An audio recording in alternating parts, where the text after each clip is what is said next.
everybody. Welcome back to another edition of Celebrating 50 on Geezerology on YouTube.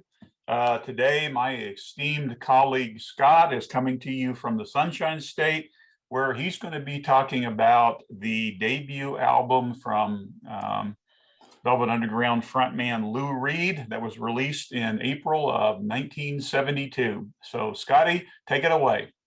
Thanks, Bob. Yeah, as everybody knows by now, any of you that have seen our channel before, or anybody who knows me personally, knows that for about 30 years I was a pretty dedicated, serious Lou Reed fan, and we have this month the 50th anniversary of the beginning of his solo career. So I thought I wanted to go ahead and do this record. This is a collection of songs that that Reed had written for when he was with the Velvet Underground. Most of them. There are 10 tracks here. 8 of these tracks are songs that were performed by the Velvet Underground in the latter days of their band. These are songs then that he recycled for to begin his solo career.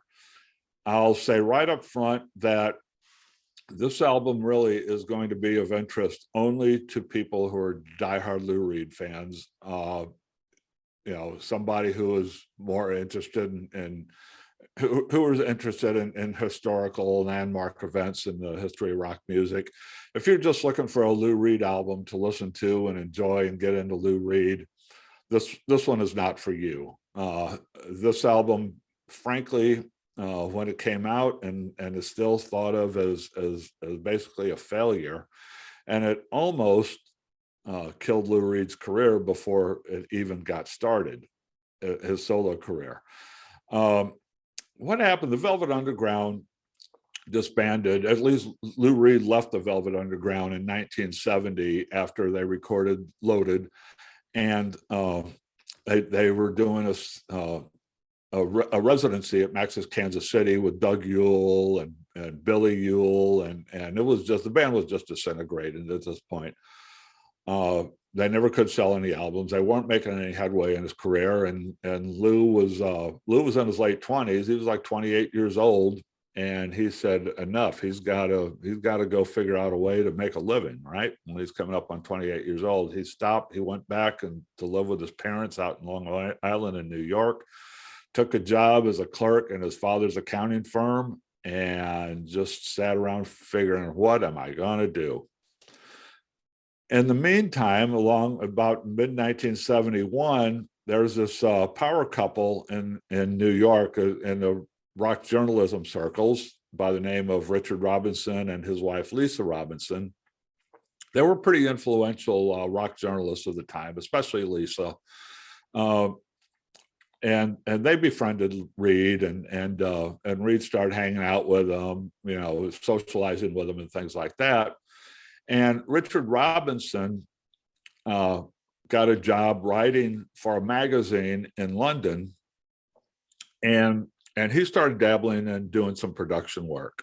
He produced a couple of local bands, produced albums for them that were just, lo-fi recordings, just real basic things. I forget the names of the bands now, but he'd done a couple. So he got this bright idea that he might be able to take Reed to London and record an album and maybe get his career going again as a solo artist. So Reed said, well, I have a bunch of songs that never made it on albums. Let's record them.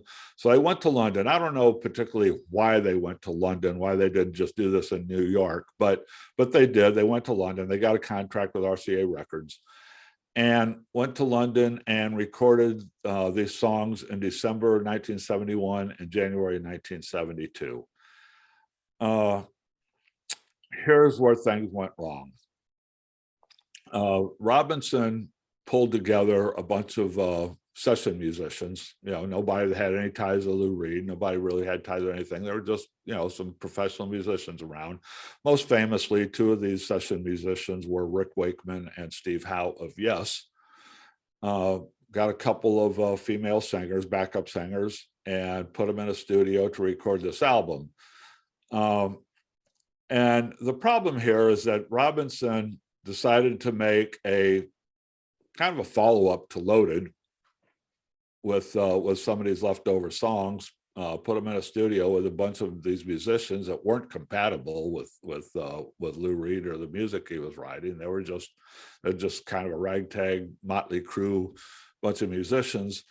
And it turns out that Robinson really didn't know what he was doing as a producer, and this album was just not very good at all. It tanked. It didn't sell anything. It did chart on a Billboard 200. It got all the way up to number 189.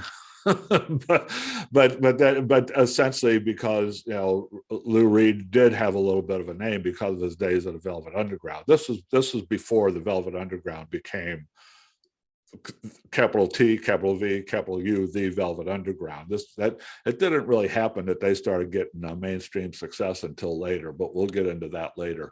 But at this time, Lou Reed was just still known basically locally in New York and a few of those cities that the Velvet Underground used to play in.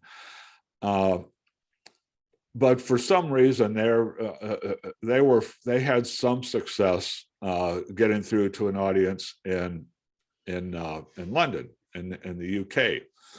And jumping ahead of myself, one of those people who was a Velvet Underground fan and who had actually written a song or two referencing the Velvet Underground and who had recorded a couple of Velvet Underground covers, or at least played them live, was David Bowie. So Bowie was on RCA Records.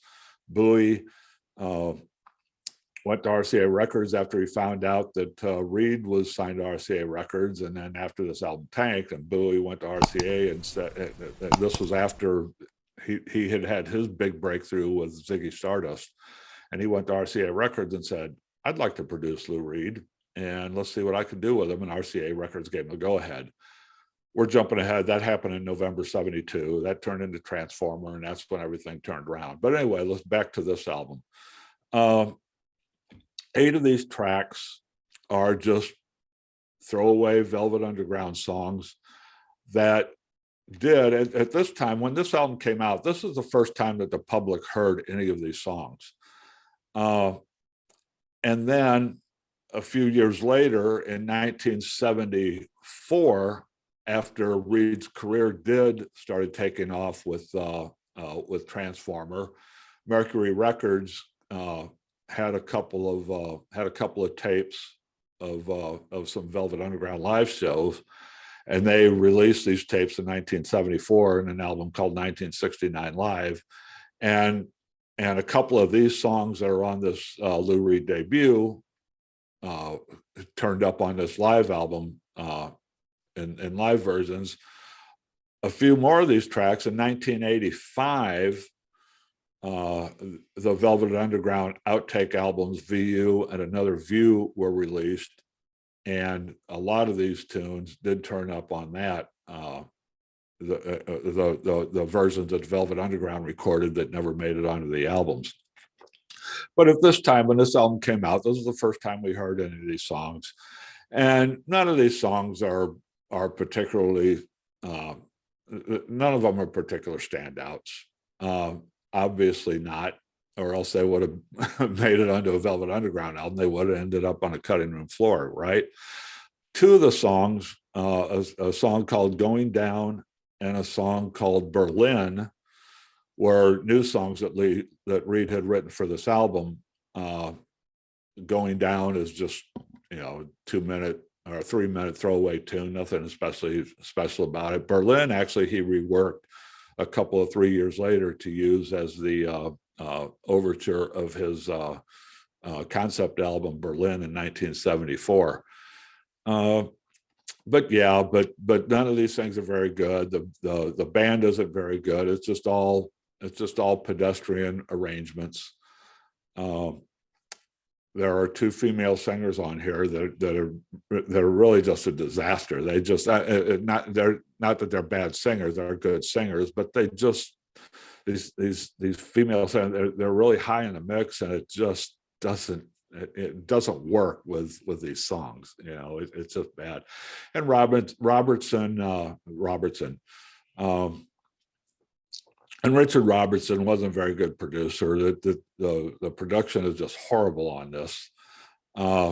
There's a rumor, and I don't know if it's true or not, but I have heard that Robinson messed it up somehow during the transfer of the tapes and using his Dolby filters or something, whatever this stuff was, but he screwed it up.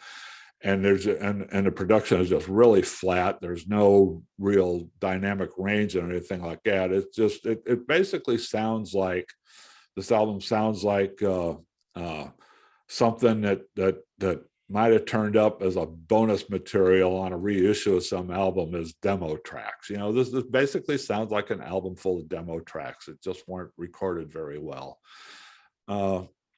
But obviously they weren't demo tracks. Obviously these were the third or fourth time that Reed had recycled these songs and trying to get them out there. Anyway, I just wanted to mention this album, do this video, mention this album, just to note that it is the 50th anniversary and that it is the beginning of Lou Reed's solo career. I would not recommend this album unless I say you're a Lou Reed completist or a dedicated fan and want to know the whole story. It's worth listening to. If you're just somebody who is who's not very familiar with Reed and just looking for something to listen to learn about Lou Reed, go elsewhere. There are a couple dozen other Lou Reed albums that are that beat the hell out of this. If you go to Geezerology.com, several months ago, I did a 5-part series of talking about all of the Lou Reed discography, and I broke it up into sections. And the 5th section that I wrote about were the stinkers, the one you can pass on, and this was on my list of stinkers. Nothing to recommend here. Look elsewhere. I will be back later in the year when the 50th anniversary is approaching of Transformer, and that's when the whole Lou Reed Velvet Underground story started really getting into the public consciousness. This was I guess you could call this a warm-up or something like that. It wasn't a warm-up. It was just totally forgettable. It's a forgettable album, except for the fact that it was the first album that Lou Reed recorded as a solo artist. So take a pass, and thanks for listening. And check back with me in a few months, and I'll start telling you when Lou Reed really got good. Okay, thanks, Bob. You're welcome, Scotty, and thank you for that honest review of Lou Reed's debut. My knowledge of Reed as a solo artist, started with Transformer, and so I have never heard anything about this album. I have no knowledge of it, and we've been friends for a long time, so that I was always kind of a reluctant follower of Reed and the Velvets, and you've introduced me to some stuff from them. Always thought the Velvets had fantastic songs, but I was kind of leery of the way they presented them. And then last year, and this has nothing to do with this album, but I'm going to throw it out there just because I want to plug it. You challenged me to listen to Loaded, their last Velvet Underground album, and I did, and absolutely fell head over heels in love with that album. I think it's just an incredible rock and roll album. So I'm going to take an opposite stance from you.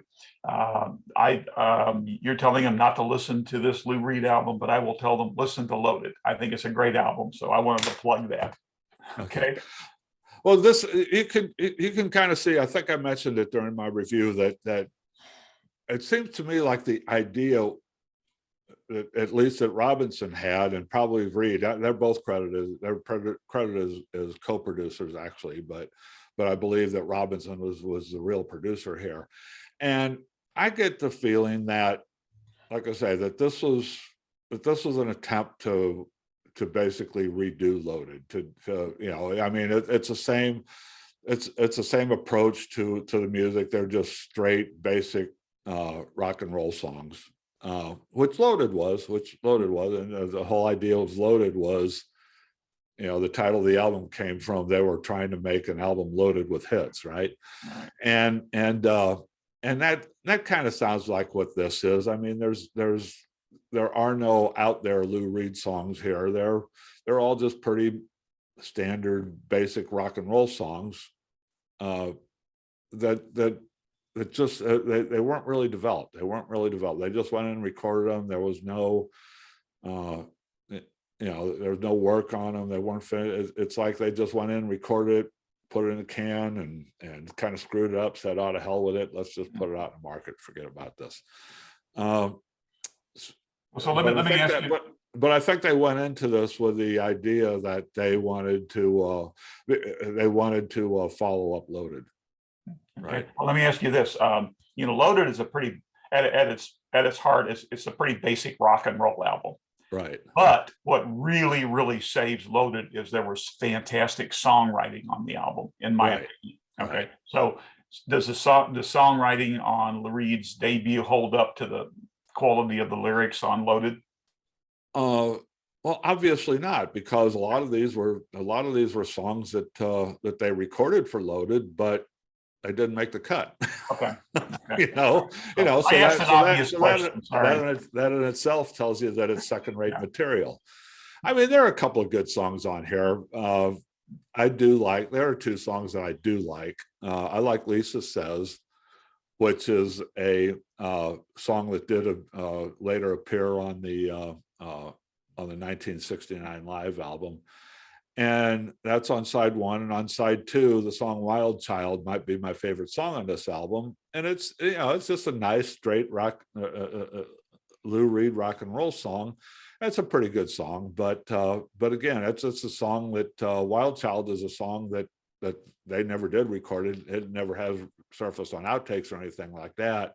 The only reason we know that Wild Child was a leftover Velvet Underground song was there are people who were fans of the Velvet Underground at the time who went to some of their shows, and they remember the Velvet Underground performing Wild Child in their concerts, but they never did record it, apparently, or at least no recording has ever surfaced of it.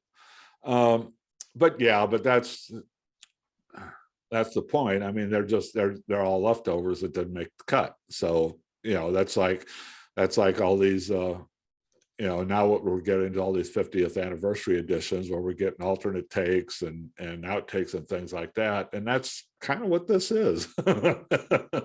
So there won't be outtakes to this album because it's an album of outtakes. Right. They're already outtakes. Right. All right. So I can and like I say, and Richard Robinson did not help the situation any, because he obviously did not know what he was doing as a producer.